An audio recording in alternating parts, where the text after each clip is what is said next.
un rôle de magicien. Et parce que dans le film, on voit pas mal de tenues, des chaises de camping et tout. J'ai quand même un peu du mal que ça puisse tenir dans les deux vélos. Alors, est-ce que vous avez vraiment essayé de tout mettre dedans ou pas? Enfin, j'imagine que non, parce que il me semble quand même qu'il y a beaucoup de trucs. Donc ça faisait partie, j'imagine, de pas trop chercher vraiment un réalisme à 100%. Et donc, combien est-ce que vous avez réellement roulé et combien de temps est-ce que ça a duré en tout? Alors effectivement, on a des matériels, pour le coup c'est du matériel très petit, hein. Les petites chaises que vous avez, elles font pas beaucoup de volume. Moi j'avais réussi à tout mettre dedans. Maintenant on mettait pas tout dedans, mais c'était quand même crédible entre les sacoches. Bon, les sacoches de Philippe, elles sont vraiment très minuscules, mais il avait un sac à dos pour les duvets. Le sac à dos était assez énorme. Le sac à dos c'était pour les duvets, et on pouvait mettre quand même pas mal de matos. Par contre, c'est vrai que là où on aurait été un peu juste, c'est pour la bouffe. Bon, nous, on avait le fait est qu'on avait un camping-car qui nous suivait pour le coup. Et alors, le nombre de kilomètres, c'est un secret défense, on ne le dit pas. Okay. Mais on dit une fourchette. On dit une fourchette, effectivement. Il y a 4000... Faire toute la distance, il y a 4800 km. Voilà. On a fait entre 100 et 4800 km. À vous de voir où vous mettez le curseur, regardez nos physiques, combien on a fait. Avec mon vélo, pour les puristes. Donc voilà, on a fait entre 100, enfin selon les membres de l'équipe, on a fait plus ou moins. Moi, ressenti, je pense que j'ai fait 5000 bornes. Il faut toujours écouter le ressenti. Ouais, j'ai écouté le ressenti et moi je dis j'ai fait 5000 bornes à vélo. Et je peux le prouver, regardez, je vais vous montrer.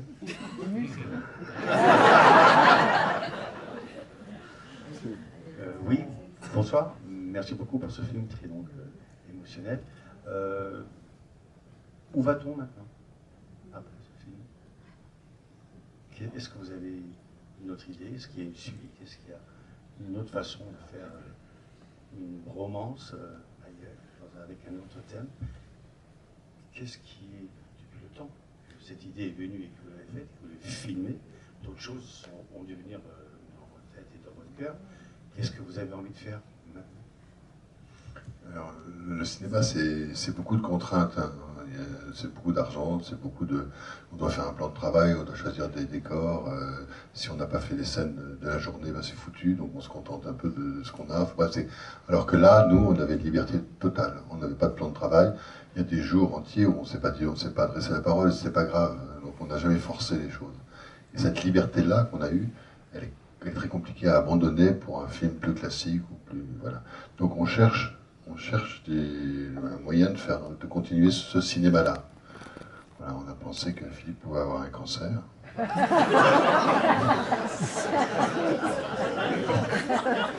Ce qui finira par arriver, donc voilà, ce pari est déjà gagné, puisque je fume et quoi. Et qu'on pourrait avoir, je pense, son copain qui a fait une espèce de road movie autour du périphérique, parcours santé, enfin parcours... Non, mais on a des projets, mais il y a un double truc, enfin, il y a une double question, c'est alors comment Mathias va continuer, comment nous-mêmes allons continuer, ben, on va vivre déjà, enfin, je nous le souhaite. Après, on va continuer à avoir des projets, et pour aller dans...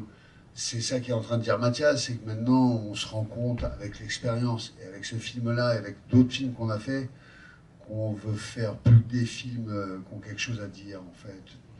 En fait, on pourrait faire du divertissement, on peut en écrire, mais ça y est, nous, on ne peut plus. Quelque part, c'est ça. C'est nous, on ne peut plus. Pour nous, tous les deux et individuellement, je crois qu'on ne peut plus faire du cinéma qui n'a pas d'importance. Ou en tout cas, dont on pense qu'il n'a pas d'importance. Donc après, à quoi ça va ressembler? En effet, Mathias n'a pas tort. On a plutôt envie de parler de nous et de nos intimes. La suite, si on y pense tous les deux, on dit, bah viens, on continue tous les deux, on fait un film qui serait l'étape d'après. Qu'est-ce qu'il y a après avoir fait la route à vélo, après avoir enterré son enfant, qu'est-ce qu'elle devient cette amitié?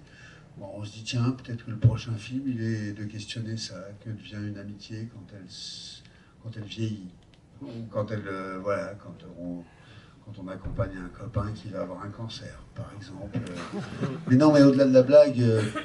On a quand même conscience que ça peut m'arriver, du coup pourquoi ne pas en parler peut-être avant que ça arrive ou pendant que ça arrive, sans en avoir peur, en parlant comme il faut, sans caricature. Voilà, donc on réfléchit à tout ça. Mais en effet, pour l'instant, pour répondre à votre question, on va jusqu'à la sortie du film parce que c'est comme un chemin et c'est notre borne. Il faut qu'on aille au bout de ça, et Mathias. Et après, mais la vie ne va pas s'arrêter. Ni le travail, ni l'envie de faire du cinéma. Et donc, on va faire des trucs, vous inquiétez pas. Vous inquiétez pas, we'll be back. Je reviens sur la scène de la baignade, qui est vraiment hilarante, c'est vraiment très drôle. C'est vraiment une scène qui est improvisée. Oui, enfin, on a demandé à Adriana qu'est-ce qu'on pouvait faire à Vienne. Elle m'a dit on peut se baigner dans le Danube. Alors on a dit allons-y. Et là, elle s'est mise toute nue devant nous et puis elle nous a exigé de tout. Voilà. On était un peu à la schlag, mais on était bien. Oui, oui. Pour le coup, en ce qui concerne l'improvisation, moi donc, problème d'alcool, tout est improvisation. C'est-à-dire, je n'ai pas compris qu'on allait, quand on s'est approché de l'endroit à vélo, je dis ah cool, on est le long du fleuve. Puis après, on m'a dit, bah, tu vas aller te baigner avec Adriana. J'ai fait, ouais, bof, j'ai pas très envie d'aller me baigner. Puis elle m'a fait me foutre à poil. J'ai fait, bah, bof, j'ai pas tellement envie de me foutre à poil. Et on s'est retrouvés à se baigner. Donc, tout ça pour dire, c'était totalement improvisé. On savait. Enfin, eux, ils devaient savoir des trucs que moi, je savais pas. Ils ont dû me le dire, mais je n'entendais pas. Et à un moment, on s'est retrouvés à se baigner à poil, quoi.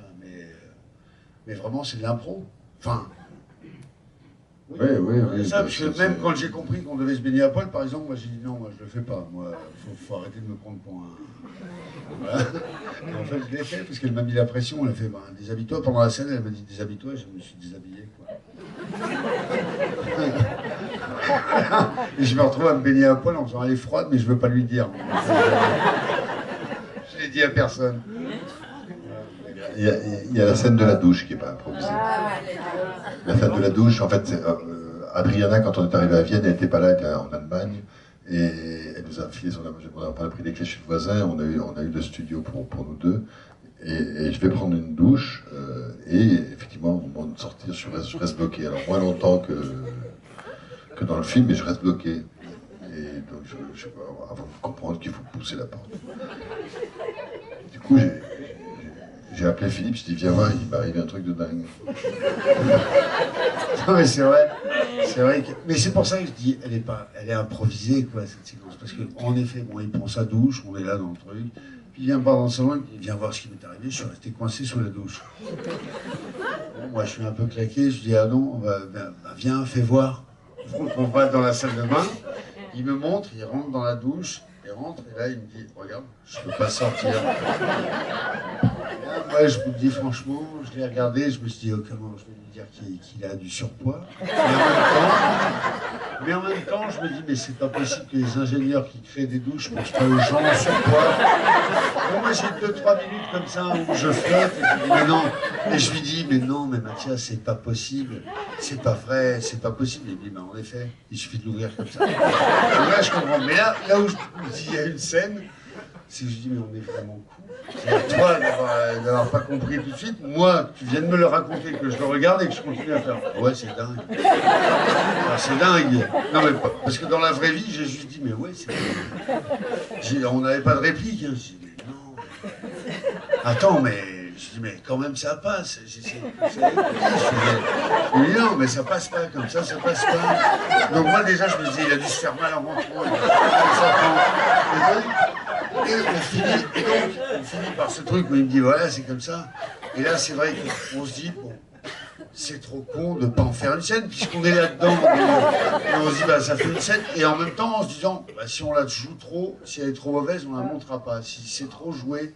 Et donc, bah, peut-être, comme il l'a monté, c'est qu'on a dû être bons acteurs, parce qu'on l'a redécouverte en la faisant vraiment. Et après, juste, comme il y avait les caméras, oui, on a dû avoir un peu plus de répliques que ce qu'on a eu quand j'ai fait. Ah ouais, d'accord. Ah mon Dieu. Mais les répliques, après, c'était dans ma tête. C'était non, mais il n'est pas si gros que ça. Et c'est vrai que quand on est dans le problème, je sais pas si des gens avaient la solution, ils disent pourquoi ils ne poussent pas la porte de l'autre côté. Je sais pas, personne n'avait la solution. Non. Ah, c'est cool, je peux voir qu'à nous tous, on a 150 défis. Ça me rend compte qu'on est tous complètement cons à nous tous. Ça me rassure. Ah, c'est bon. Non, il y a une dame qui m'a dit, je comprenais pas pourquoi, devant la scène, mais je comprends pas pourquoi les gens rigolent, parce que pour moi c'était une tragédie. Vous êtes l'allégorie de la tragédie. Elle était seule, pour le coup. Bonsoir, merci pour ce film tout en douceur aussi. Et moi, je voulais juste une confirmation. La personne que vous rencontrez en Roumanie, le photographe français, enfin, c'est une personne également qui avait rencontré votre fils et qui était sur le parcours, ou c'est quelque chose de rajouté? Non, lui, il n'a pas rencontré Yuri. Non. Lui, en fait, il n'est pas acteur, pour le coup, c'est pas un acteur. Non, c'est pas un acteur. Il est, en fait, je me suis aperçu quand on est arrivé en Hongrie, puis ensuite en Roumanie, que les gens qu'on rencontrait, les conversations étaient limitées, enfin, toujours avec la barrière de la langue, et que si je voulais un peu quelqu'un qui nous amène autre chose que nous deux, il fallait un Français. Donc j'ai demandé autour de nous qui connaît un Français en Roumanie. Donc c'est un ami d'amis, voilà, qui habitait là-bas. Pour le coup, dans les Carpates, Yuri n'a pas été dans les Carpates, c'est un peu un détour pour aller là-bas. Et on est allé là-bas parce que d'abord, sa femme était institutrice, elle pouvait nous recevoir dans sa classe, dans son école. Et aussi parce qu'il était photographe, il avait une fibre artistique, et puis sa maison avait brûlé. Voilà, donc c'est un drame bien sûr différent du mien, mais bon, qui amène aussi une sensibilité. Donc on est allé voir, voilà, on l'a rencontré, et il est assez exceptionnel. Là, pour le coup, là, on a passé pratiquement une nuit. Pour le coup, ça a duré presque 4 heures dans la boutique, la discussion avec lui. C'est un beau mélancolique, en fait. Il nous allait bien de mélancolie, c'est-à-dire c'est finalement ça qu'on allait chercher, c'est des mélancoliques à travers l'Europe. Oui, parce qu'il pose les bonnes questions, enfin il est au bon endroit. Dès qu'on le rencontre, il est en empathie, il est plus que là, mais c'est normal, c'est insensible. Hein, c'est un artiste, il fait ses photos et il les vend au fin fond de la Roumanie. J'aime autant vous dire que je ne sais pas à qui il les vend. À part à nous et à l'équipe, enfin on était 7, on a pris son fonds photographique, parce que sinon on ne peut pas. Enfin les gars qui prennent en photo ne peuvent pas acheter ses photos. Donc en gros, on est à peu près ses seuls clients, c'est pour ça qu'ils nous aiment bien, ils nous envoient encore des SMS. Non, mais c'est un ami maintenant. Merci. Bon, un grand merci pour la douceur de ce film. Et je voulais savoir si l'arrivée de Joseph à Istanbul était programmée ou si c'était vraiment une surprise. Alors, dans le film, c'est joué comme une surprise, mais on savait qu'il était là. C'était prévu. D'accord. Quand on arrive dans la rue, on ne sait pas où il est dans la rue. Oui, ouais.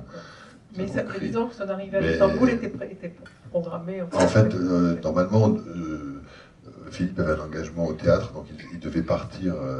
Et avec Joseph, on devait traverser la Turquie, comme je le disais au début.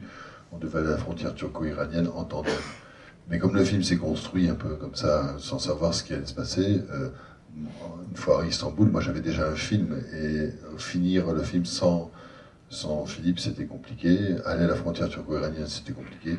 Joseph était prévu d'arriver, on avait dit qu'il arrivait à Istanbul, mais il se tenait prêt à Paris. Il était en stand-by à Paris au cas où Philippe était hospitalisé.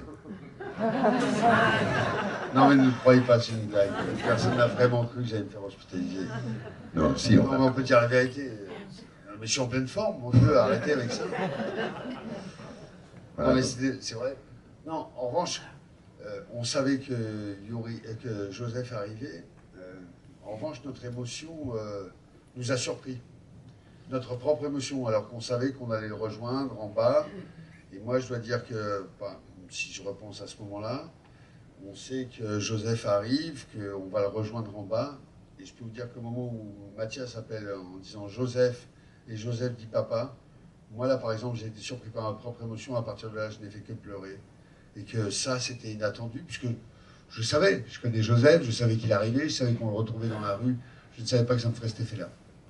Que c'était très fort, quoi, de le voir là, et voilà, il venait continuer de raconter l'histoire avec nous, de rendre hommage, donc je sais pas, c'est une émotion folle, voilà ce qu'on n'a pas contrôlé. C'est vrai que quand on nous voit après sur le canapé à 3, c'est donc juste après cette scène, nous on était exsangues émotionnellement, on était au bout du rouleau. On s'accrochait à lui. C'était pas son meilleur moment, on gosse.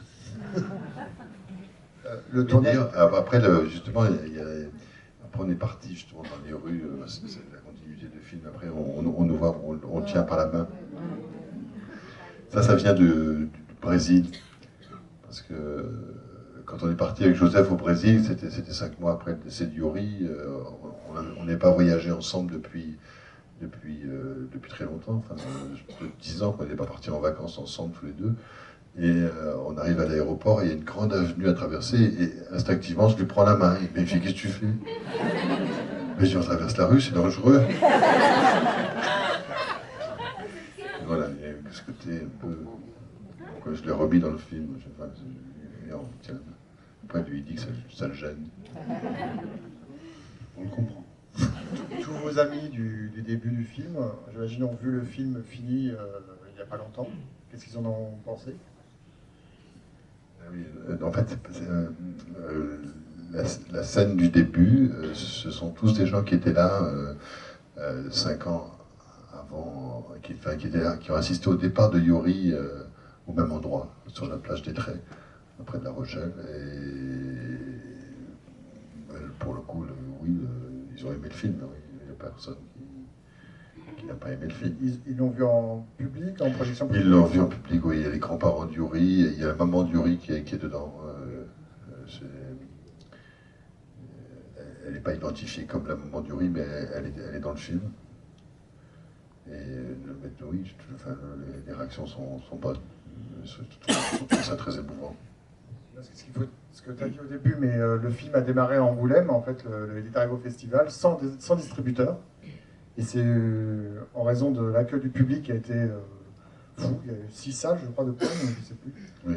Il y a un distributeur qui s'est manifesté, qui est là, qui est Advitam d'ailleurs.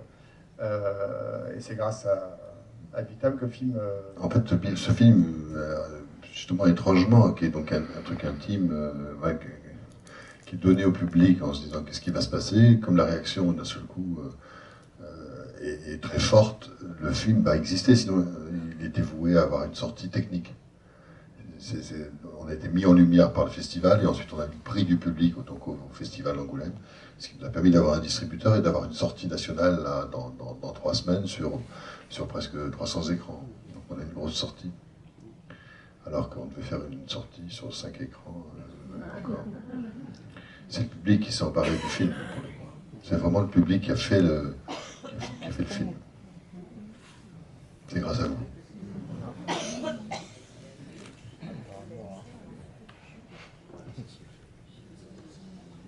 Oui, le chien. Il n'y a pas eu de question sur le chien. Alors, excusez-moi, justement, j'avais 3 questions à poser, c'est peut-être un peu beaucoup. C'était comment vous avez, disons, géré le rôle de cet adorable chien. Et une autre question, c'est sur le rêve, qui a l'air de conclure un petit peu la réflexion sur la vie et la mort que vous avez tout au long du film. Et est-ce que c'est un rêve que vous avez vraiment vécu à Istanbul, ou est-ce que c'est vous qui l'avez créé dans votre récit? Alors, on va commencer par le chien. C'est mon chien. C'est le chien de la famille, c'est un vieux chien, il a 9 ans. Il fait du vélo. Il fait du vélo tout le temps. Il est derrière moi, derrière mon vélo. Et voilà. En fait, on s'est posé la question de savoir que c'était compliqué de le laisser à Paris. Donc du coup, on l'a emmené et on en a fait un partenaire de jeu. C'est pour ça qu'il a des lunettes de soleil. C'est pour la scène du clown, en fait. On a travaillé le clown avec lui. On fait tout pareil que lui, là. Et ça a été un compagnon formidable. Il a la particularité d'aimer le vélo et aussi d'être très silencieux. Il n'aboie pas. Dans le film, vous l'entendez aboyer, mais il a été doublé. Et puis ensuite, comme dit Philippe, c'est un ami. C'est plus qu'un ami, c'est un psychanalyste. Le mec n'a pas dit un mot pendant 1 mois et demi. Il nous a regardé nous débattre avec nos concepts, nos questions, nos trucs. Et le mec nous regardait. Et finalement, ça va mieux, docteur. Hein. Merci. Il nous a pas coûté très cher, mais non, c'est un compagnon magnifique, bah, vous voyez. Voilà. Alors, il dormait avec nous dans la petite tente verte, on a fait toutes les nuits dans la petite tente verte. Il préférait le camping-car, mais on le tirait. On l'obligeait. On l'obligeait à dormir. Et surtout en Roumanie, où on lui a dit, là, il y a des loups et il y a des ours, tu vas peut-être être mangé. On l'avait prévenu qu'il était un appât.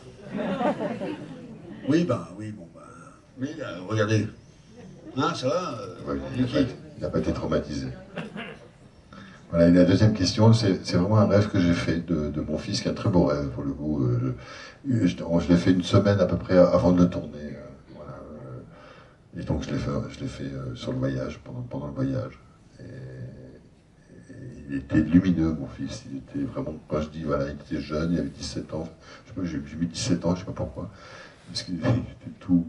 Il était vraiment flamboyant, quoi. Et il disait, je suis vivant. Et je lui disais, mais non, t'es mort. Oui, t'es mort. Non, je suis vivant, je suis vivant. Et il a vraiment mis ce truc-là sur ce tapis roulant. La main disparaissait, réapparaissait. Voilà. Donc c'est un vrai rêve, oui.